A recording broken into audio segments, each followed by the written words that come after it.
School timing पर और सख्त हो गए के पाठक। सुबह 5:45 पर शिक्षकों को पहुंचना होगा स्कूल। मुंगेर समेत कई जिलों के डीईओ ने पत्र जारी कर दिया है। स्कूल पहुंचते ही शिक्षकों को सेल्फी भेजनी होगी। नोट कैंप से एचएम ग्रुप में 6:05 तक अपनी सेल्फी आपको भेजनी है।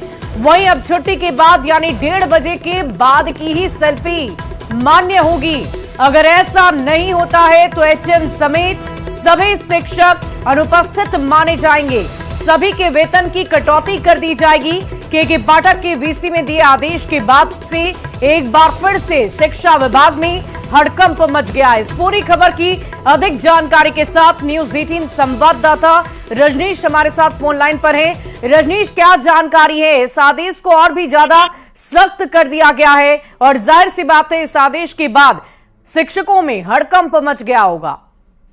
बिल्कुल शुभी, देखिए विडंबना कहिए इसे, पूरे बिहार में जो शिक्षक हैं स्कूल की टाइमिंग को लेकर लगातार जो है एक तरह से त्राहिमाम मचा हुआ है और उनमें एक तरह से आक्रोश है।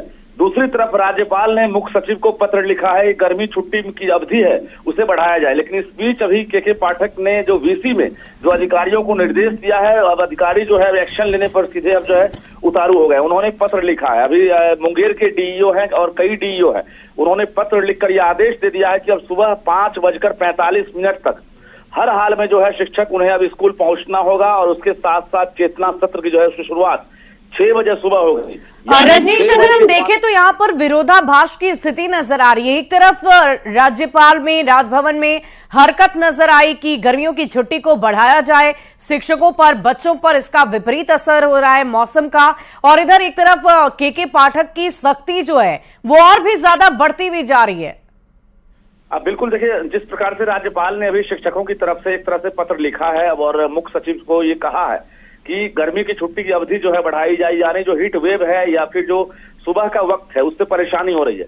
लेकिन अब जो है 1:30 बजे दोपहर के बाद सेल्फी खींच कर देना होगा। साथ ही सुबह 6:05 में अगर टीचर सेल्फी नहीं भेजते हैं तो जो अधिकारी है उनका वेतन कटौती करेंगे। तो कहीं ना कहीं अब जो विरोधाभास है और बढ़ेगा और शिक्षकों का आक्रोश और बढ़ने लगा है, क्योंकि के पाठक बैकफुट पर आने की बजाय और जो है कड़ाई से जो है पत्र जारी करवा रहे हैं। जी शुभी।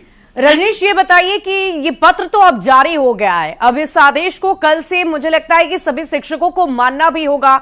लेकिन एक तरफ शिक्षकों की अगर हम बात करें तो उनकी तरफ से विरोध प्रदर्शन की भी प्लानिंग की जा रही थी। कहा यह जा रहा था कि चुनाव खत्म होते ही शिक्षकों का आक्रोश देखने को मिलेगा, बवाल देखने को मिलेगा। क्या उस तरफ भी शिक्षकों की तरफ से कोई तैयारी की जा रही है या किसी शिक्षक से आपकी बात हुई है जिन्होंने इस पूरे मामले को लेकर अपनी प्रतिक्रिया दी हो? बिहार में शिक्षकों की संख्या बढ़कर अब 6 लाख के करीब पहुंच गई है और बिहार में अभी लोकसभा चुनाव चल रहा है।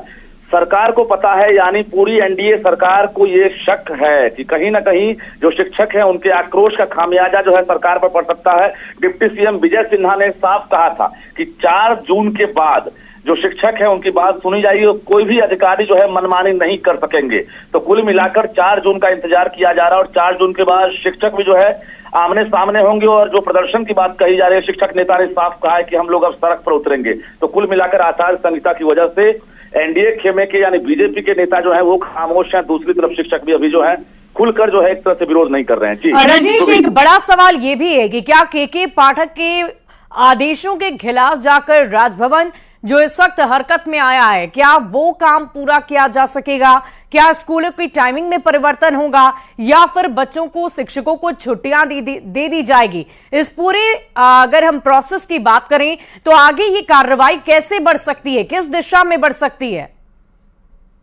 हूं या फिर जो शिक्षक कोटे के जो एमएलसी है उनका दावा है कि आज तक बिहार का इतिहास रहा है सुबह 6:30 बजे से पहले कभी स्कूल का संचालन नहीं हुआ और यही डिमांड कर रहे हैं। के पाठक नहीं मान रहे हैं और अब इसका खामियाजा जो है एक तरह से कई दुर्घटना हुई है। यानी जो शिक्षक हुए हैं वो असमय काल के गाल में समा गए हैं। सुबह का वक्त होता है, भागम भाग में शिक्षक जो है दुर्घटना के शिकार हो रहे हैं। बच्चे जो हैं वो स्कूल नहीं पहुंच रहे हैं। कई स्कूल में बच्चे सोते मिल रहे हैं या 6:30 से पहले बच्चे स्कूल नहीं पहुंच रहे हैं। लेकिन शिक्षक थोड़ा भी अगर लेट हो रहे हैं तो तुरंत कार्रवाई हो रही है।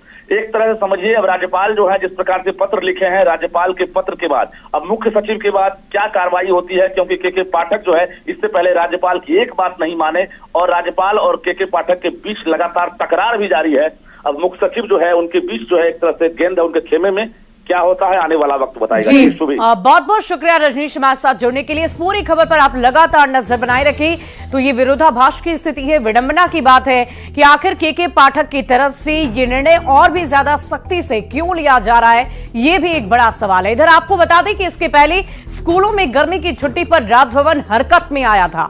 गर्मी की छुट्टी बढ़ाने के लिए एक पत्र लिखा गया, राज्यपाल के प्रधान सचिव ने यह पत्र लिखा और सीधे बिहार के मुख्य सचिव को पत्र लिखा गया। भीषण गर्मी को देखते हुए यह पहल की गई है। 1 जून तक छुट्टी बढ़ाने का अनुरोध किया गया है। 15 मई को गर्मी की छुट्टियां खत्म हो चुकी। ये कहा गया कि भीषण गर्मी को देखते हुए गर्मी की छुट्टी की अवधि को बढ़ाया जाए। बच्चों के स्वास्थ्य पर इसका विपरीत असर पड़ रहा है। मिल रही सूचना के अनुसार बच्चे, शिक्षक और अभिभावकों की तरफ से राज्यपाल को ये सूचना मिली। स्कूल की टाइमिंग की वजह से शिक्षकों में भारी आक्रोश है। 15 मई तक ही के पाठक ने गर्मी की छुट्टी दी थी और इसी बीच अब के पाठक के नए आदेश से नई जो उनकी तरफ से फरमान जारी किए गए हैं, उसकी वजह से शिक्षकों में और भी ज्यादा आक्रोश बढ़ गया है।